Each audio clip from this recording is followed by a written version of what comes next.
Amy, as I just mentioned offline, I'm very intrigued by your story and everything that we're going to get into today. But before we kick that off, we always ask our guests an icebreaker question. So we have to ask you, what do you wish you would have known before becoming a solopreneur? Yeah, this is a great question. And I think that when you're a solopreneur, the thing that you do not realize is that as your own boss, you have to manage both your time and your energy. And time management feels pretty obvious. It's like, oh, I need to make sure I'm not overbooking myself on my calendar or that the meetings and my deep work time have their own space. But what I think is really interesting and not talked about as much is what it happens when you're managing your energy improperly. And that's what leads to burnout. That's what leads to people being like, I can't do this anymore. I'm not doing the right things. And so when it comes to energy management, what I really love to do and what I wish I would have done at the beginning of my time as a solopreneur is doing energy audits and understanding what types of clients and activities give me energy or drain energy. That's such a good point. And I feel like so few people do that. But it makes so much sense. Well, Amy, I want to start. You are a writer, so I figure let's start with a story, shall we? You started in Hollywood, screenwriting, and then you pivoted into freelancing in this world of solopreneurship, entrepreneurship. What was the moment you kind of realized the traditional path wasn't sustainable for you? And what gave you the confidence to go solo? Because we have people that haven't jumped ship yet, and I want this to be the inspo story. Yeah, no, it's really scary. And when I started working as a freelance writer, it was actually in between writers' rooms. And so I would be in a writer's room, then either our show would wrap or it would get canceled. And then I'd be like, okay, what next? And a lot of my peers would, take bartending jobs, things like that. And for me, I'm just like, I'm going to try this freelance writing thing. And it got to the point where my clients were beginning to fly me out to interview them to ghostwrite their memoirs. And I just was becoming so fulfilled from my work and my freelance side that my work in Hollywood was suddenly starting to lose its shine. And I was starting to realize that I wasn't finding what was looking for in Hollywood as a TV writer. And so when the 2020 shutdown started to happen and my writer's room went to a Zoom room, I kind of had to take a step back and be like, okay, what do I actually want for myself? And that was the year that I decided to just go all in on being a solopreneur and walking away from what I was doing in Hollywood and going all in on writing, freelancing. And that kicked off a 5-year journey of traveling the world as a digital nomad and building a new career for myself. But I think it's always scary to take the leap. So doing it on the side of a full time job is a great way to get started. That's such a great point. Well, and I'm glad you said that because writers, for better or for worse, and it has changed over the years, but kind of have a connotation for inconsistent income. And there are a lot of jobs, especially if you're solo in business. People have the connotation that that means you don't have a steady paycheck, which isn't true. What did your first this could actually work milestone look like? And how did you build stability from there so that you could replace that income?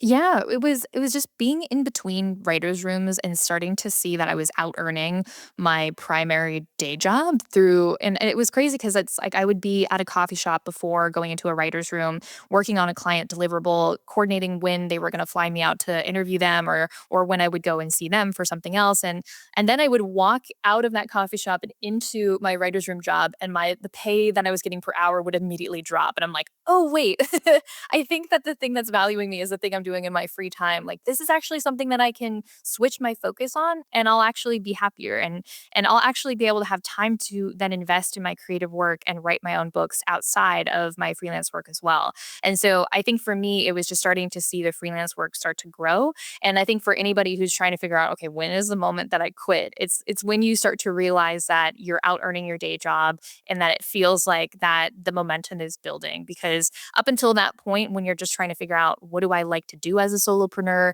then that's kind of the in between stage where you need to maybe do some searching and figure out what is that thing before you make the leap. So I'm curious, because I love the story. Here you are, you're doing this job, and then all of a sudden your side gig starts paying more per hour than your job. But people were flying you out. That says to me that you had some real cred. It's one thing to engage somebody and see what happens, but when you start buying airline tickets to fly people out to do things, you walked into this with some real cred. Can I ask where that came from, what it looked like, how you did it?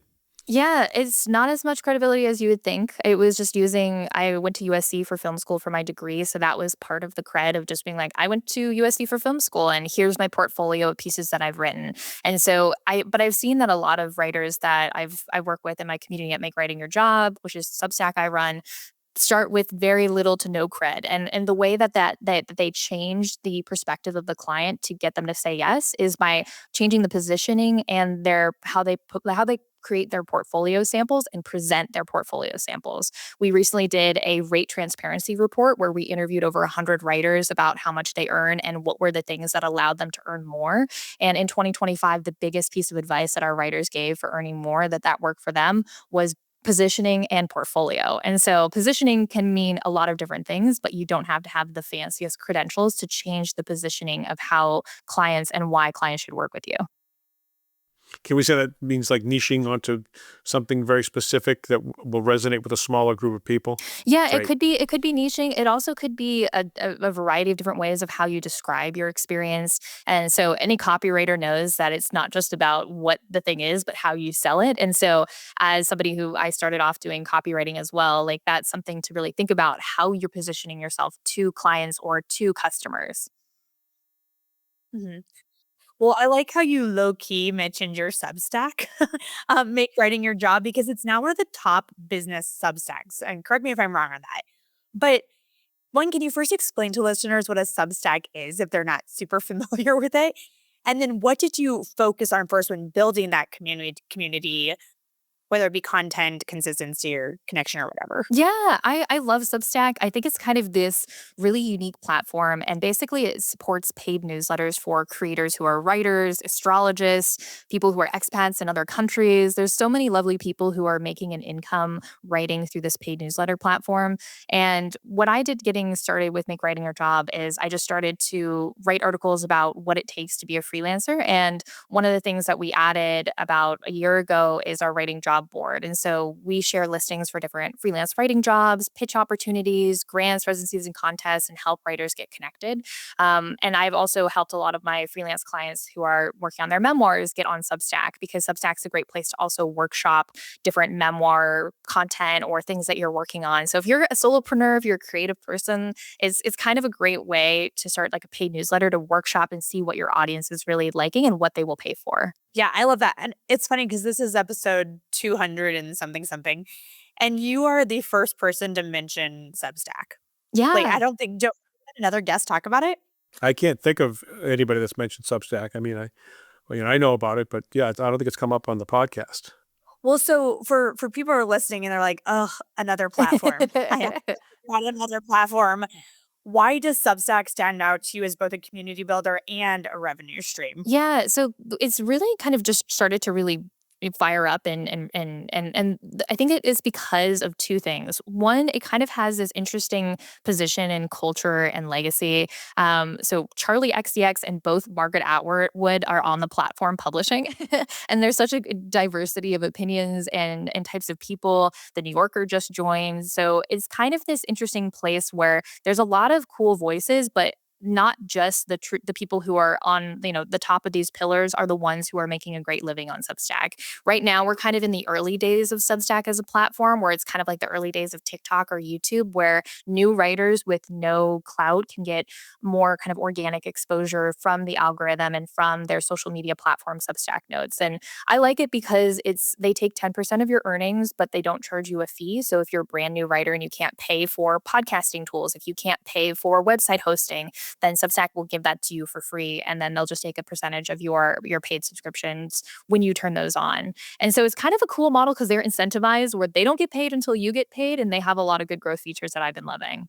So if people are intrigued and they're like, "I wanna get in early like this," what is to launch a Substack, what should they be doing the next 30 days that you would say are non-negotiables? Yeah. So the first thing that you need to understand is who are you writing for and how are you creating content that solves a pain point for them. And this can be even through, if you're writing a fiction Substack, because there's authors, doing serialized fiction. How do you end on a cliffhanger? How do you share the behind the scenes of the writing process and pique that curiosity? And then if you're doing education Substacks and teaching somebody how to do something like what we do at Make Writing Your Job is thinking about what kind of content, classes, materials will people want, and and then the balance of what is free and what's behind the paywall. So understanding who you're writing for, figuring out how to make content around a pain point, and then understanding how what gets put behind a paywall and what's free. Got it. Okay. Well, so it's funny. We work with a contractor named George B. Thomas, and he's kind of our sound tech guy too for some events where he has the like cheers and everything because you've crossed the 7-figure mark at this point, and I feel like I want to press that button that has the cheers, and I just don't have it in front of me. um, so, what business decisions matter more than writing talent per se? Yeah, it kind of comes back to this idea of positioning and how to position yourself, not just as a writer, but as somebody who can uniquely solve a problem for a client in a way that will make their life better. And so, again, this kind of comes back down to like copywriting fundamentals, how you're also your visual branding too. And it doesn't have to be complicated or expensive to think about how am I positioning myself to clients. And so that brand positioning is really important. And then the other thing that I would say is trying to figure out how do you get that inbound traffic to find you. And so for me, that was a combination of SEO through my website, amysuto.com, where I learned what are the keywords that people are searching for and literally just wrote blog posts titled How to Hire a Memoir Ghostwriter. And it worked because, when people are searching on Google or search engines or AI search, they're looking for a specific type of thing. And they have this bias that if they pick you out of the ether rather than you going out and reaching out to them, they're more likely to hire you because people believe that their choice is better than a choice made for them. Chat or what am I trying to say? ChatGPT, AI. Really hard words. Um, how has that impacted people finding you? And have you do you recommend changes to your community based off of that? Yeah, so it's actually been really helpful if you're ranking well on Google and you're using keywords that helps AI find you. So thinking about what are people searching in ChatGPT and then having that be a keyword. So, how much does a memoir ghostwriter cost? And trying to find different variations of how to say that. Then you'll rank higher in ChatGPT. And I've had a few memoir clients who are like, I found you on Grok or ChatGPT. And I even had a Buddhist monk find me on AI. And I'm like, wow, everybody does use these tools. And so it does help to have a combination of, these AI tools are using Google rankings to help inform who they're recommending. And then also trying to get really specific about your niche and your positioning. What types of things are your ideal clients searching in Google or AI that you can just put verbatim in your content. hmm Okay.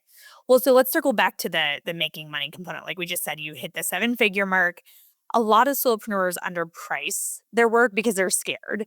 So, how did you learn to charge the rates you charge, and what mindset shift kind of helped you stop tying pricing to hours worked, especially for a writer? Yeah, it starts with this identity shift, and I really think that it's important that solopreneurs and freelancers of any type that we start with setting an identity, even if before we embody it, and being like, I am a professional writer. I charge luxury rates. My time is worth it. My energy is expensive. And then when you have that identity, it becomes a lot easier to show up on a Zoom call and charge what you're worth. I think this is also the ability of when you're growing in your experience as a writer with every project, increasing your rates and trying to figure out how to build that confidence as you go. So you're not going to be charging $1,000 an hour right out of the gate, but knowing that your energy is valuable will help you charge more than maybe you're comfortable with at every stage, which will help you grow faster. Because I talk to a lot of writers, and this has happened to me as well, where clients like turn around and tell me at the end of a project, hey, you're undercharging. And that's something that we hear a lot in the writers in our community, and I've heard from clients, and that's like a big red flag that you're undercharging maybe way more than even that client has mentioned to you. And so I think that even in what we saw in our rate transparency report is like one of the biggest pieces of advice expert writers give new writers, and I think this applies to a lot of solopreneurs too, is that they're just undercharging too much, too long, and need to really step into understanding how we're valuable and our time and energy and creation is valuable. I love that you factor in energy, and you said it at the beginning of the episode. You just said it briefly while you were talking about pricing, but an hour for something you enjoy and an hour for something you don't enjoy, those are completely different like hours. And I really like that you factor that into your pricing as well, because I don't think people factor that in. They think an hour is an hour, but no, an hour you love versus an hour you hate, very different. And I've never heard anybody talk like that from a pricing strategy. Um, But with this narrative and changing your frame of mind of your value and your worth, you wrote a book called Write for Money and Power, and you changed that starving artist story. So, what do you think is the most damaging belief solopreneurs hold about making money creatively? It's kind of a piggyback question what we were just talking about. Yeah, so many writers and solopreneurs are told that hey, you're not valuable outside of a corporation that is vetted, outside of a big company, like you're not actually valuable. And this is a myth that is propagated because, these big corporations, traditional gatekeepers don't want us to be able to know what we're worth because then we'll be able to charge that. And so, and I think that there's on the creative side, the starving artist myth has been huge. And a lot of people don't realize that William Shakespeare co-owned a piece of the Globe Theater. So he was making royalties on productions there on top of what he was getting paid as a writer.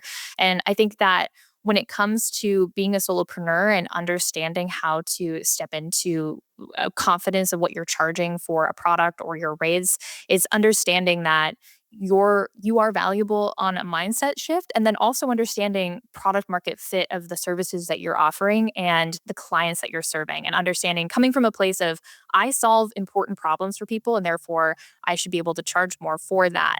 And then if you're struggling with charging more, going back to the drawing board of okay, what problems am I solving and are they valued enough by my ideal client or customer? I feel like you're like wise beyond your years with all of Oh, this. thank you. So, looking back, Quick question on that though. Do you know Alex Hormozy? I love Alex Hormozy. I take a lot of his Yeah. business So advice. Yeah. yeah, do you think that that can help people think about ways of valuing themselves better with some of his thinking? Yeah, I think that I love his book, $100 Million Offers. Like, I think that this is kind of where I feel like solopreneurs can by put themselves through business school by reading books like his and understanding how to the fundamentals of how to create an offer, how to price yourself, the money models that support it. So I've used a lot of his tips and tricks, and I think they work great. But yeah, I think trying to understand like what are the business tips that actually work for you, because I've also taken advice from people online where I'm like, oh, this actually set me back like 6 months by taking this person's advice. And so you kind of have to test out advice and being like, okay, does this actually work for me and what I want to accomplish? And if it does, listening to more of what that person has to say. And if it doesn't, being like, nope, this person led me down the wrong path. yeah, no, absolutely. Well, I mean, even I was saying you're wise beyond your years, but even knowing what works, what doesn't is super helpful. But so looking back, what's one decision you made that you think compounded over time and made everything else a lot easier as a solopreneur? And what would you encourage solopreneurs to do sooner rather than later? Yeah, the one thing that compounded the most was investing in my own projects. And I've had a lot of failed projects. I've had a lot of things that I've invested in for myself where I had like a scripted podcast company totally shut down. We created good art, but it was not profitable. There's so many things that I tried that didn't work, but I didn't give up on investing in the things that I was making. And I spent nearly 2 years writing on Substack to a very small audience of nobody before I figured out the amount of the types of content and the types of things my audience wanted to hear. And we just passed over $186,000 in annual recurring revenue on Substack because I stuck with it for 2 years. And I even put out YouTube videos of me being like, here's month one of me trying to grow on Substack. And so many of those months were me just failing and not and being like, I'm in the trough of sorrow this month, but here's what I'm learning. And so I think for me, growing, really investing time, energy, and then sometimes also money in my own stuff ended up creating streams of income for myself that I'm so grateful to have now and be able to serve the communities that I serve, like in the products that I've made for them, whether it's the books that I publish for myself or for my communities, whether it's the Substack that I've grown. So I think investing in your own projects outside of the work that you do for clients or customers is so important. How did you know to keep going? Like, at what point do you say, I'm in it because this will pay off and I'm in it and that's going to send me back even further? Because that's Yeah. 2 years is a long time. Yes. Yeah. And I think that I just knew there's just something in me that knew that paid newsletters was going to be a model that was going to work for not only myself, but for a lot of different writers and creatives because I was paying for other subscriptions of people that I loved. I was seeing them pave the road for me and for others. And I wanted to be part of that as well. And so it was kind of a belief that if you really believe in something and you're also enjoying it, because I just love creating paid newsletters and online communities communities that I knew if I just stick with it because I was also enjoying the process that it would work out. And whereas like some of my other endeavors, like creating a scripted podcast company, like we created very beautiful scripted podcasts, but they were so expensive to make, so hard to make. We had to have a whole team to make them. I'm like, this is not profitable. This is not going to move the needle. So it's understanding like what is the profit margin, how much are you investing in, and what is something that you also genuinely love doing. And for me, managing a whole team of audio production, I'm like, yeah, I don't think I need to do this for the rest of my life. I think I'm done. Fair enough. Well, Amy, you have found success in the areas that you love on Substack and as a writer, and a combo of the two. So we have to ask you, what is your favorite quote about success? Yeah, one of my favorite quotes about success that is kind of more along the lines of success in the process is from Paul Graham. And even though he's a technologist who writes, I love his quote where he says, good writing is good thinking. And I love this because so many of us, when we're thinking about our craft as writers or solopreneurs or business people, we can feel like the world doesn't value us. But I think understanding that at the heart of what we're doing and good writing, good communication is good thinking. And we need to protect good thinking at all costs because that is the thing that's going to move the needle for us as solopreneurs and creatives out there in the world trying to make something valuable. Love it. Love it. Love it. Amy, where can people find you if they want to learn more? Yeah, so they can find me at makewritingyourjob.com. They can also pre-order my book that I have coming out, Write for Money and Power, at amysuto.com/power. And so my last name is spelled Suto. Well, this has been so great. Like I said, we've had hundreds of interviews, and this is the first one to talk about this topic. So we really appreciate all of the knowledge you brought, and thanks so much for coming. Yeah, thank you so much for having me. And listeners, thank you so much for tuning in. As always, please leave that 5-star review. It helps us spread the word to other solopreneurs who are also in your shoes. Share this episode with a friend and subscribe on your favorite podcast platform, including YouTube. And we'll see you next time on The Aspiring Solopreneur.